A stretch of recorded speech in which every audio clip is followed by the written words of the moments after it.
You know what, guys? Things have been too controversial around here, and that's not good. We need to get back on track with something simple, like a ranking video. A ranking video of all the God of War games. I mean, what could possibly go wrong? A franchise originally conceived by David Jaffe, and one of Sony's most notable franchises to date, God of War is, at the least, what I would call solid. It doesn't have any games that I could say are outright bad, while some do leave a lot to be desired, and before anybody says anything, Betrayal does not count. This will consist of the main trilogy, the 3 prequel games, the 2 new ones that are obviously a lot different, and make this ranking kind of complicated. I say that because this is not going to be based so much on what I like the most, and more so an objective opinion. For the most part, it'll be the same, but there will be a few differences that I may or may not get into. That being said, let's take a look at Sony's classic franchise and point out a few things that don't usually get pointed out.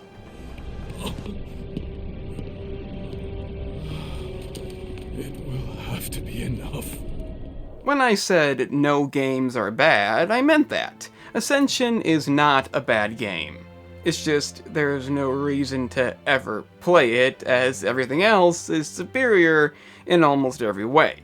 This is a unique example of a game changing as many things as they could, aside from the core gameplay, and pretty much failing at almost all of it. The list of things wrong with this game is staggering, and while not a big deal in its own right, the end result leaves a lot to be desired.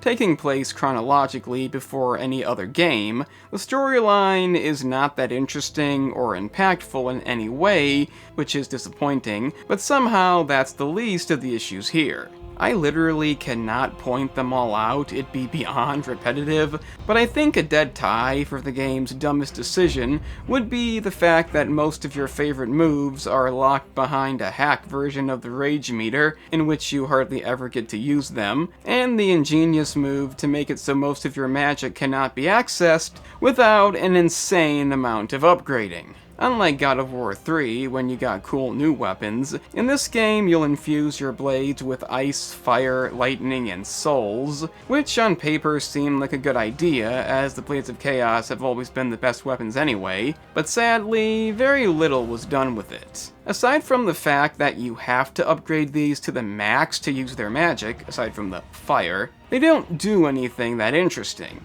An example of what they could have done is make it so if the enemies are using fire themselves, then maybe ice would do more damage, but it doesn't seem to be the case. There are some new moves involved, but nothing compared to the roster you got in the 3rd game.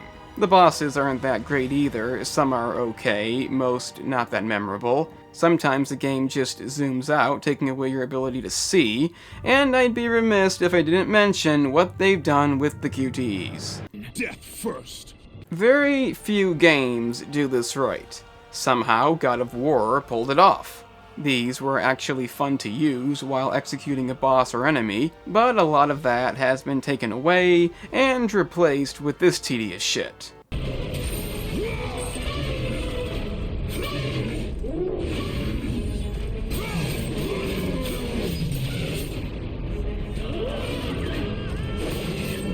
Obviously, they're not gone completely, but their inclusion in platforming sections are simply not good, and to top it all off, you don't even press O anymore to execute an enemy, as that's now used for sub-weapons, which again weren't needed. Case in point, this game improved on nothing, it's a downgrade in almost every way, and the only good thing I can say about it is the other abilities you get are kinda fun to use. But then again, the other games have that too. Multiplayer was a thing, it may have led to the game being shorter, and to those who still think the Trial of Archimedes is the worst thing about the game, that doesn't even come to mind with me, even if you don't include the patch. On its own, and not really a bad game, but compared to the rest, not really a point. I would rather live in truth.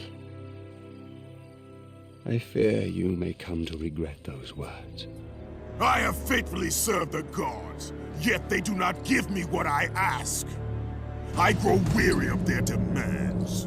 While some people defend Ascension, there's no way you could put Chains of Olympus any higher. I mean, I prefer it, no question about that, but there isn't a whole lot to say about it.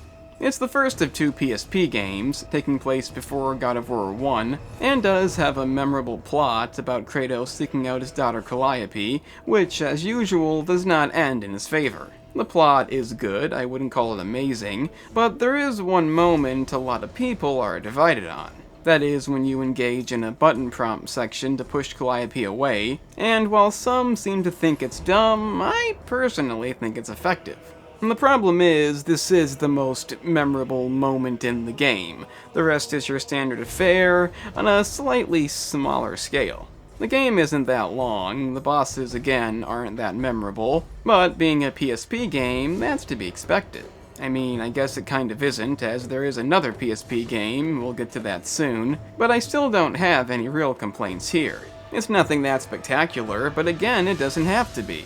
It was a fun game for the PSP, gave you what you expected, and in this case, that's enough. They did both come out on the PS3 eventually, and if you bought that expecting something like the main trilogy, you might be disappointed, but due to the game being what it is, it's not gonna get that high. If you're a defender of Ascension, it might be lower. If you hate the new games, it may even get higher. But for the most part, I think it's a common place for this to land. Meaning, my ranking hasn't done anything that controversial yet. Well... One day, you will regret what you have done here. I thought you'd be bigger. But you're definitely the one. Okay, as you may know by now, I don't automatically consider the two new games to be the best. I think every game from this point on is real damn good, but to say the new games are automatically superior is just insane. The old games are hack and slash, the new games are RPGs, and it's up to you to decide which one you prefer. Given none of these games have significant flaws, that's basically what divides it. But they have to get ranked somehow, and as far as flaws go, this game has a few. And no, I'm not referring to the fact that I don't believe this version of Kratos is the same guy, but the narrative itself has a number of flaws. I cover this in my analysis, but to sum it up, Atreus is not a very good character in this game. In Ragnarok, he's fine. In this, he's cliché, annoying, and makes no sense. The section when he becomes a dick after finding out he's a god is just stupid. A lot of the issues with him are made apparent in the game's tutorial, and overall, I just don't think he's well written. The way that Boulder, the game's antagonist, is beat, being the contrived way he loses his ability to not die, is beyond stupid and way too convoluted for a game with this realistic narrative. But the biggest issue of all has to be when he reveals his past to Atreus. I've shown this before, but it bears repeating. I killed many who were deserving, and many who were not. I killed my father. I full-heartedly believe that Sony is ashamed of the old games. Kratos killed everybody. Literally everybody. Almost. And despite that, we still liked Kratos and felt bad for him because that's the kind of game it was. And now they've taken that and belittled it by making it look like killing his father was the worst thing he ever did, even though he fucking deserved it. The fact that he only killed some deserving is beyond a lie. That is not the moment I spent the whole game waiting to see. If you think it makes any sense that this guy is Kratos, that's fine, but to defend this, that's the definition of these games can do no wrong. But aside from that, the game is great. The fact that it's not a walking simulator is commendable in its own right, as I think there's a decent balance of gameplay and cutscenes. The side characters are easily superior to any games thus far, and in my opinion better than the main cast. And the moment when you finally get the Blades of Chaos is, well, one of the franchise's greatest moments. I still don't like the fact that you spend half the game without them, getting the shitty axe instead, making Ragnarok better by default, but you can't take away from how epic this scene is. You will always be a monster. But I am your monster no longer.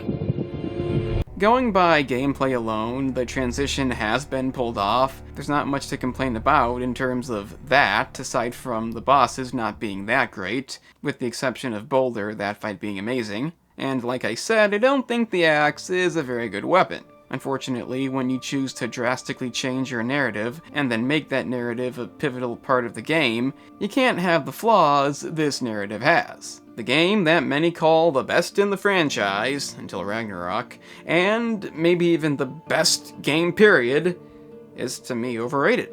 You'll just have to live with that. Alright. That hurt a little. All hail the god of war! And yes, I am putting a PSP game above the 2018 game. And that's because it's underrated. This game is almost as good as the main trilogy.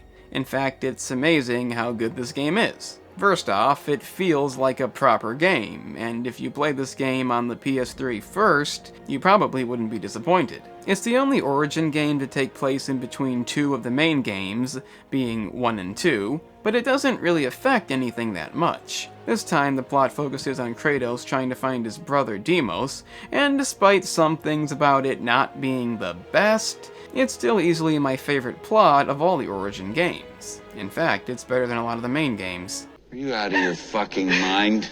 It's an engaging narrative that makes you wonder if it'll actually succeed for once in something that doesn't involve somebody else's violent death. And even though Deimos does initially try to kill Kratos, and then get killed himself because he can't survive blunt trauma, the moment when they team up and take on the final boss together is again quite memorable. And it's a fun boss too, despite it being a bit too easy, and I enjoyed watching this play out. I wouldn't say it really does anything for God of War 2, nor do I think it even matters when it takes place, but the positives about this game don't end here. Like I said, the game is a lot longer, and it has a number of areas to play through. The moment when you walk through Sparta and everybody applauds you is one of the game's highlights, in a time before walking simulators were a thing, and the fact that your sub-weapon is given to you by the same soldier from God of War 2 is a real nice touch. You have served me well. Thank you, my lord. Speaking of which, the Arms of Sparta are a unique example of a good sub-weapon with a purpose, and the ability you get early on to ignite the blades, thus doing more damage, and allowing you to break through armor, is something you don't get in any other game, and has an effect on the way you play it. Unfortunately, that cannot fix the one thing I really despise about this one, and that is the fact that the enemies commonly grab onto you. Mainly the Wraiths, which if you choose to play on God mode, becomes a completely unfair challenge, and literally one of the most annoying things in the franchise. And that's too bad, because usually playing the game on the hardest difficulty is a fun thing to do without that many unfair sections, but this game may be the worst one to do this on for that reason. Then again, maybe not, the first game does have that clone section, but this is not just one section. Aside from that, it's a solid game, has a lot of great features, and honestly, one of my favorite narratives. Unfortunately, that means 4 of my top 5 are in most people's top 5, but I guess that can't be helped. Is this all a game to you, Athena? Hey, the Game Analyst here, and I know I'm in no position to ask you to like the video, or even consider subscribing, but as an award for being so brave and honest, you could at least think about it. Thank you! Thank the gods you came back for me! I didn't come back for you. No! Okay, so this is what I mean by this list not being subjective, as I probably like this game more than the next two we'll talk about. I can't really tell you why that is, I guess I just don't mind the flaws with it, but in the end, it's just not second best. The issues come down to it being too repetitive, not enough new enemies, and primarily being able to use the same moveset. I don't really consider it a flaw, I mean it is the first game, but that being said, let's get to why I like it so much. 1. The level design, which is something I think this game does the best. I don't mind the fact that we get less areas as long as they're done right, and Pandora's Temple is definitely the highlight. The interconnectivity is unlike anything in the series, and the way you traverse it is beyond impressive. It simply does not get enough credit, and while some areas in this game do suck, such as Hades for obvious reasons, and the desert for more obvious reasons, you don't spend that much time in those areas, while Pandora's Temple takes up a good part of the game. The other thing this game does better than any of the other sequels is the story. Is this a joke? It's underrated. It's beyond underrated. You know by now that I think the 2018 narrative is problematic. 2 and 3 are okay, but it's primarily a revenge plot that throws in hope at the end. What were they thinking? Ascension you forget about before it's over, and the Origin games are quite decent. I'll talk about Ragnarok when we get to it, but I still think this game is the best. It's obvious that Kratos wants to forget about what he's done for a reason, but for a good part of the game, you don't know what that is. It's shown to you through a number of cutscenes, and when you finally learn the truth, it makes the ending all the more satisfying. The game also has real good pacing, again, the best in the franchise in my opinion, and in the end, when he gets screwed over despite doing what the gods wanted, it really sets the tone for the events to come. We promised your sins would be forgiven, and so they are. But we never promised to take away your nightmares. No man, no god could ever forget the terrible deeds you have done. It's an amazing narrative that gets no credit, while the new games are the best thing ever. But between the level design and still amazing gameplay, the original God of War is still my personal second favorite, and objectively, the fourth best. But I can see you are determined. Very well. What were you thinking? Aye, this is a fuck-up of not insignificant proportions. What would drive you to such mischief? Okay, God of War Ragnarok is an improvement on 2018 in almost every way, and it's amazing, but that doesn't mean the other two from the main trilogy aren't also amazing. To be honest, all three of these are almost interchangeable, and in order to rank them somehow, we kinda gotta go by the flaws they do have, and decide which ones are the least problematic. What they do right, they all do right, and to automatically say the new one's better just because is stupid, and the same can be said about the old games. I have no issue with somebody liking Ragnarok the most, but in the end, the flaws it has are a bit significant. The gameplay itself improves on 2018, so I have no issue there. I still don't like the axe, but you get the blades the whole time, so it's fine. And the Draupnir spear is quite good too. However, one issue is how often we play the game and how much time we spend watching cutscenes and going from place to place. I don't know if I'd call this a walking simulator, I probably wouldn't, but there is a bit too much time doing that, and as I've said many times, that's the one place 2018 is superior. I could get past that, if not for the one section with Angrboda that's unforgivable. Yeah, there's some combat thrown in, but it goes on for way too fucking long, and once you know what's gonna happen, it's just not interesting. The boss you fight at the end is okay, but that's about it, and if you don't play the game ever again for this reason, I can't blame you. The other issue is a few storyline elements that I don't like. You can see my analysis for more details. But the most offensive moment is when Tyr is revealed to be Odin, kills Brock, and Sindri decides to blame it on you. This is completely unjustified. He never even hinted about being against what you're doing, and oddly enough, Kratos wasn't even in favor of most of it. Yet, during the funeral section at the end, Atreus isn't even present, but he still blames it on you. That really is too bad, because they could have found a way to justify it. It wouldn't have been that hard, just have him be against it at some point, and it would have been a great scene. I gave you everything. My skills, my friendship, my home, my secrets, my treasures, and you just kept taking.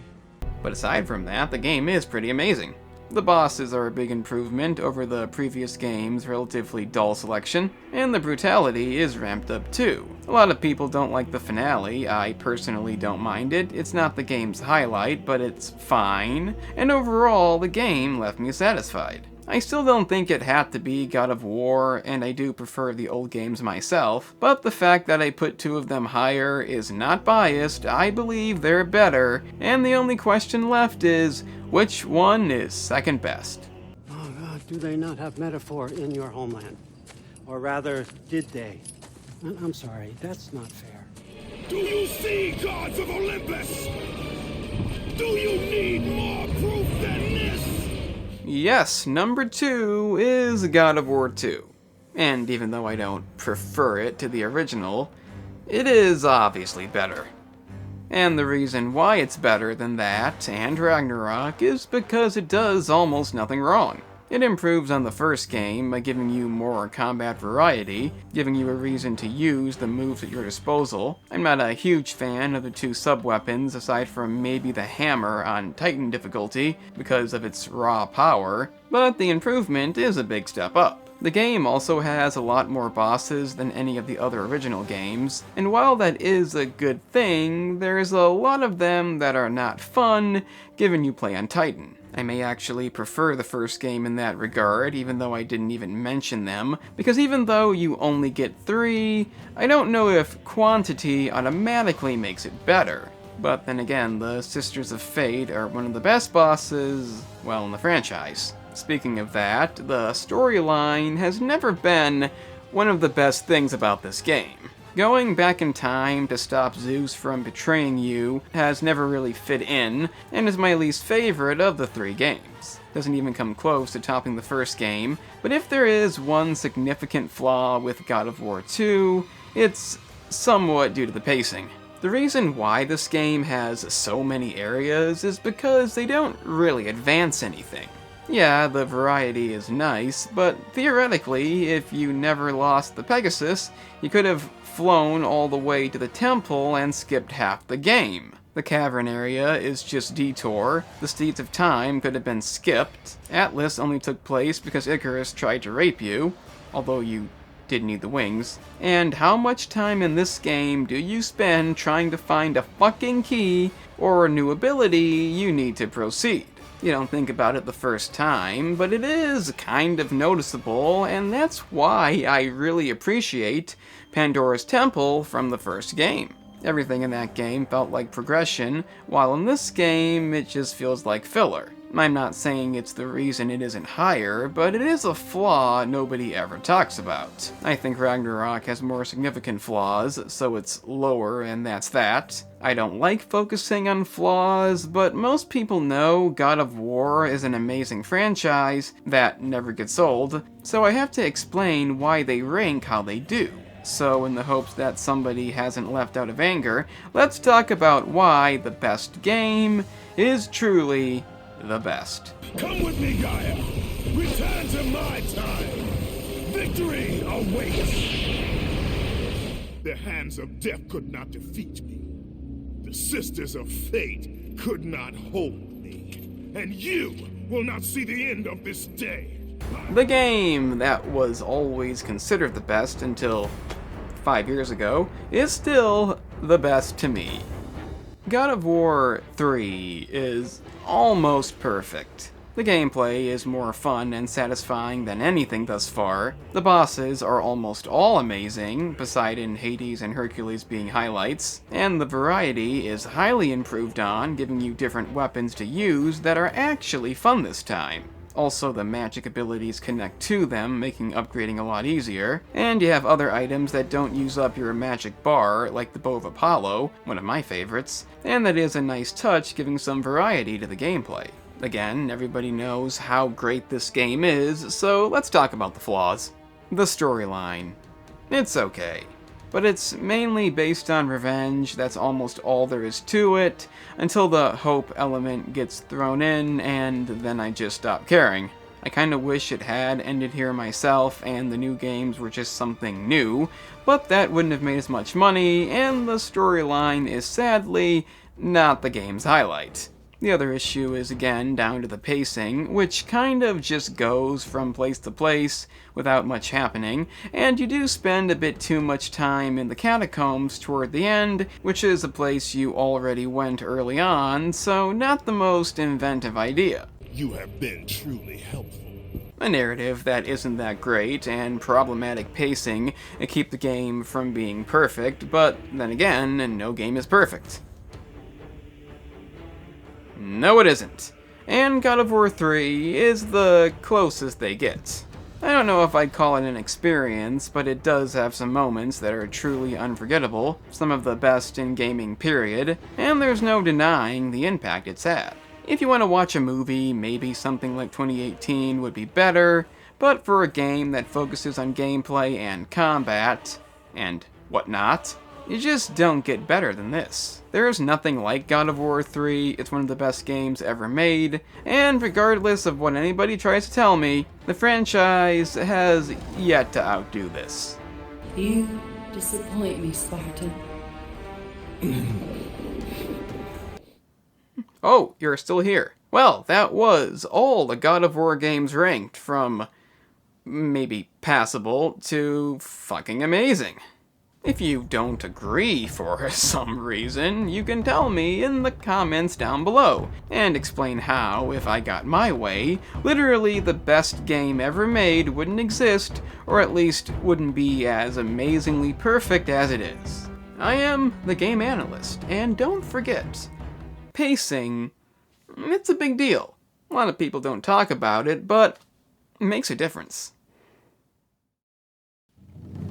Oh, what? You're actually here? That's fucking amazing. I guess you may as well check out the main channel, in which I discuss movies, TV series, and the offensive topics that lie within. If you're into that, then press the link in the description. It's right there.